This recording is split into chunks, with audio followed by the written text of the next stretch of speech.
And we're here because of our next speaker. She founded Muslim Advocates in her apartment, and we now have offices on both coasts and a staff of 13 and growing. You may have seen her on CNN or MSNBC, or maybe testifying before Congress on C-SPAN. She's the founder of Muslim Advocates, and she's our executive director and my boss, Farhana Khera.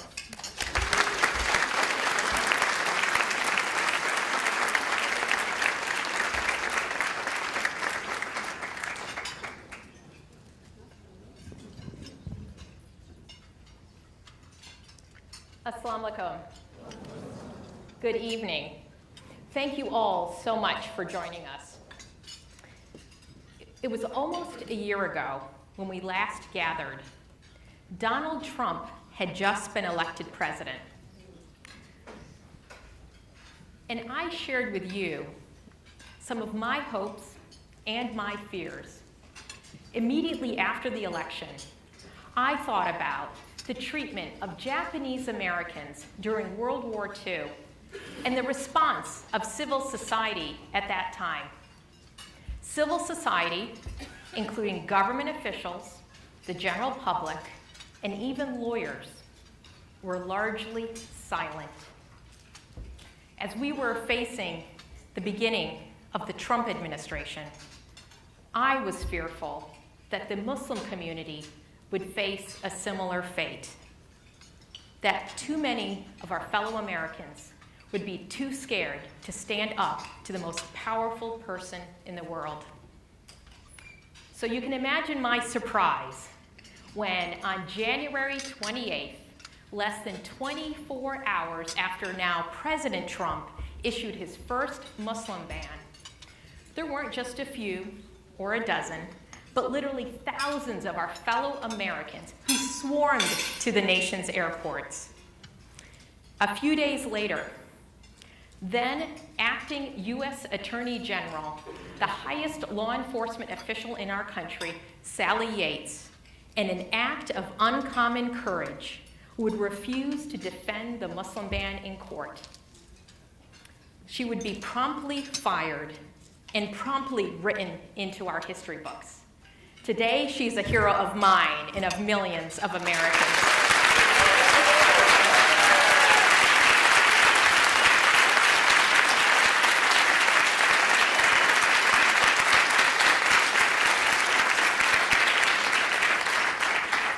We are so honored and thrilled that we have an opportunity to thank Sally in person. The lawyers.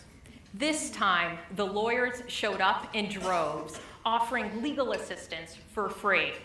One of the most inspiring efforts actually took place here in the DC area at Dulles Airport, where volunteer lawyers, interpreters, and others came together in response. That collection of volunteers came together and called themselves the Dulles Justice Coalition. This evening, I'm very excited to share with you some news.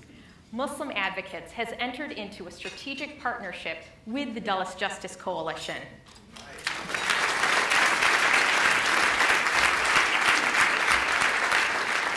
We are very excited about the opportunity to basically leverage our legal resources to ensure that Muslim and immigrant communities have the legal support they need. Several members of DJC are with us this evening, and we're so excited about that partnership. This year, with the support of top law firms, including Arnold and Porter, Kay Scholler, Covington and Burling, Jenner and Block, and our allies, Americans United for the Separation of Church and State, and the Southern Poverty Law Center, we have been working hard fighting every iteration of the Muslim ban, as well as various iterations of the extreme vetting. We actually filed the first lawsuit challenging the third and latest iteration of the Muslim ban, and recently got a temporary halt placed on that ban as well. The lead plaintiff in that case is an organization called Iranian Alliances Across Borders. They're pictured here along with some of our staff. It's because of their courage and the courage of our other plaintiffs that we secured this victory. And members of EOB are with us this evening, and I just want to thank them for their courage as well.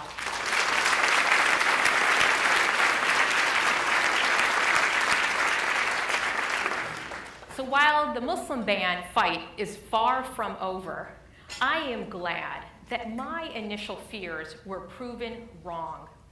Today, something is different in our country. And I have hope because I know that millions of Americans are by our side, willing to stand up, act, and fight back.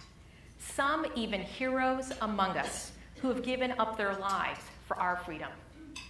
I'm excited to share with you more about how we've seen this strength and solidarity in our work at Muslim Advocates this year.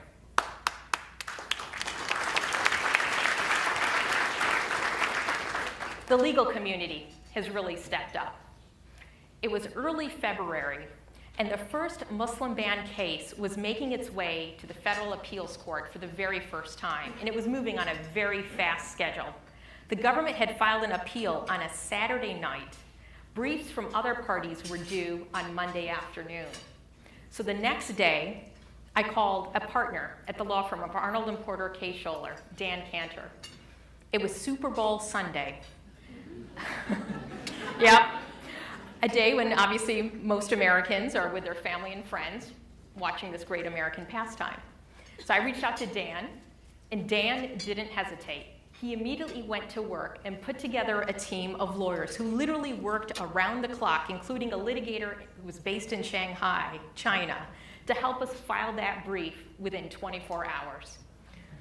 I am so glad that we'll have an opportunity to thank Dan and his colleagues at Arnold and Porter Case-Scholer this evening for their work, not only on that brief, but on numerous legal matters with us this year.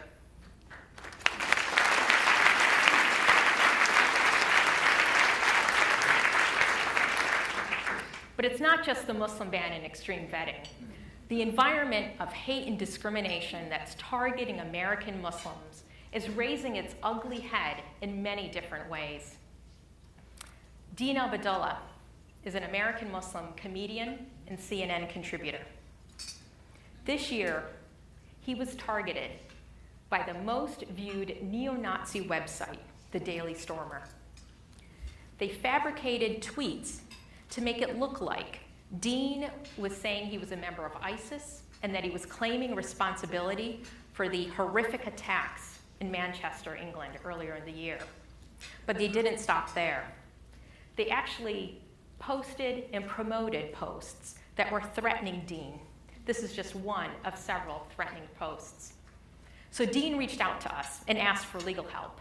And we reached out to our friends at the law firm of Latham & Watkins to join us in filing a lawsuit against the website and its publisher. And Latham didn't hesitate. They immediately jumped in and joined us as co-counsel. Think about that. Taking on a white supremacist or a neo-Nazi group is not an easy thing. People have done so at great risk to their safety, but Latham didn't hesitate.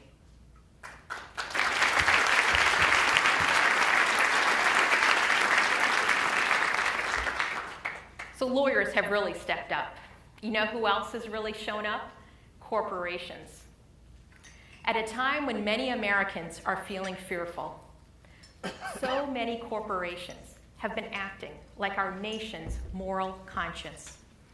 They didn't just issue public statements against the Muslim ban, but over 160 companies filed a legal brief with the Supreme Court against the Muslim ban. Some of those companies' logos are on the screens right now. But some companies went further. Airbnb, when they learned that the Muslim ban would result in people being stranded in the United States or overseas, you know what they did? They opened their platform and offered free housing to stranded people.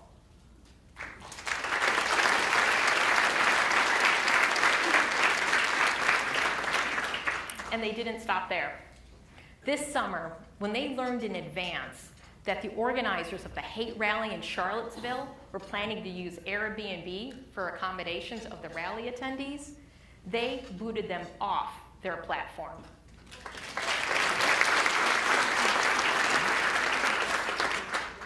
Spotify. Spotify has shown enormous courage and leadership. When they learned about the Muslim ban, they couldn't just stand still and not act. They went right to work and created a campaign that highlights the music of artists from the banned countries. This campaign is called I'm With the Band, a play on words. And we at Muslim Advocates have been excited to be part of this effort and helping them to promote this effort. And tonight you'll hear more about it from their Chief Marketing Officer, Seth Farbman. And let's not forget the judges. After all, it is our judges who are our guardians of liberty. While the Muslim community has earned the support of almost every judge who has ruled on the Muslim ban cases so far, judges have shown up and stood up for our rights in other ways too. Take, for example, the Muslim community of Culpeper, Virginia, not too far from where we're gathering right now. The community of Culpeper was gathering in a small building with no heat, no washing facilities, and they decided to pool their resources to build a mosque. But when they went to try to secure the building permits to build that mosque, the county denied those permits. Egged on by anti-Muslim hate groups and agitators, the county denied the permit. In 25 years, the county had never held a public hearing on a request for a building permit like this one, until the Islamic Center of Culpeper applied for one. In 25 years, the county had never rejected an application for a building permit from a house of worship until the Islamic Center of Culpeper applied for one. So we filed a lawsuit, and we won.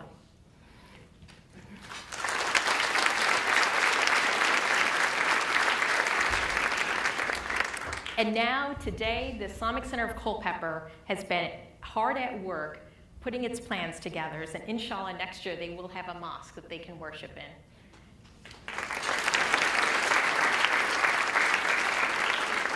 It was an honor to be part of that case, and several members of the Islamic Center community are with us this evening. I hope you have a chance to meet them. Our community members and organizations, we are indebted to them. They have shown courage and, frankly, fearlessness, standing up to hate and discrimination.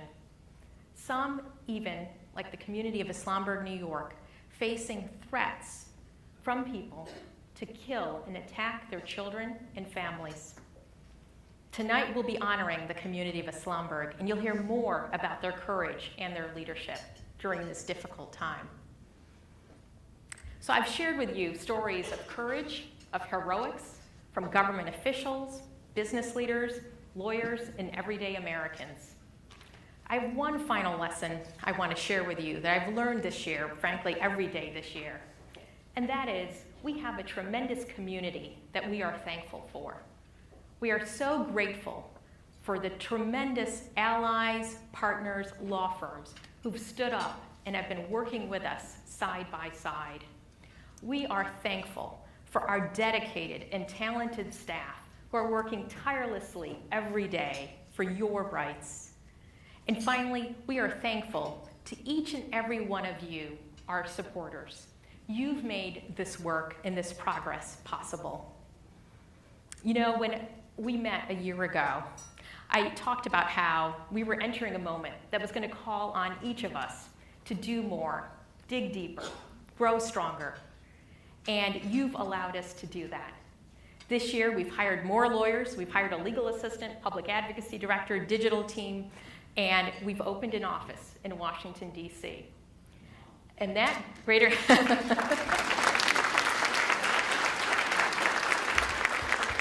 that greater capacity has allowed us to file more lawsuits than ever before and to get the legal and advocacy wins we've had and that you'll learn about more later this evening. So while the road ahead, I know, is a long one, and sometimes it may even not even move in a straight line, but we are making progress. And if we stay strong, if we stay resilient, and united, together we will win this long-term battle for the soul of our country. Together we can create a future in which American Muslims and people of all faiths and backgrounds can live their lives freely. We can make that happen. Thank you, each and every one of you, for your support, your generosity, and your partnership. It has been an honor to be in this fight with you. Thank you.